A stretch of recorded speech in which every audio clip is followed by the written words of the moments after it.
Selamat pagi dan salam sejahtera saya ucapkan kepada guru-guru dan para hakim yang arif lagi bijaksana.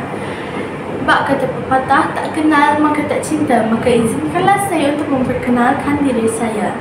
Nama saya ialah Regina Audrey Anak Rogin. Saya berumur 12 tahun dan saya ialah seorang pelajar darjah 6 daripada SK Sekretariat Palawan dengan kod sekolah YCB 1305. Pada hari ini, saya ingin berkongsi tentang novel pengisahan remaja kegemaran saya yang bertajuk Kesempatan Kedua hasil karya Nur Azlin Kamarudin.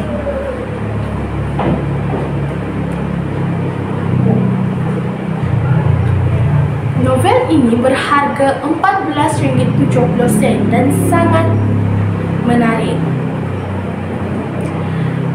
Novel ini mengisahkan tentang seorang pelajar yang bernama Izran. Izran sangat malas untuk mengulang kaji pelajarannya. Izran selalu bergantung kepada rakan-rakannya yang lain. Sebagai seorang pelajar, Izran tentunya tidak menyadari bahawa sikapnya itu tidak akan memberi kesan dan kebaikan kepadanya di masa hadapan. Izran mula memberontak dan keluar daripada rumah. Ketika di luar rumah, Izran mengalami pelbagai keperitan dalam hidupnya. Dan pada akhirnya, Izran mula menyadari bahawa sikapnya itu tidak patut dicontohi dan sangat-sangat tidak baik. Pada akhirnya, Izran pulang ke rumah dan insaf. Buku ini tentunya memberi saya banyak pengajaran.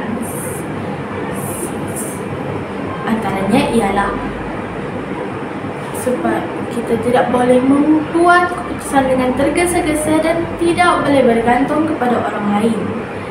Sekian sahaja bicara buku saya pada hari ini. Sekian, terima kasih.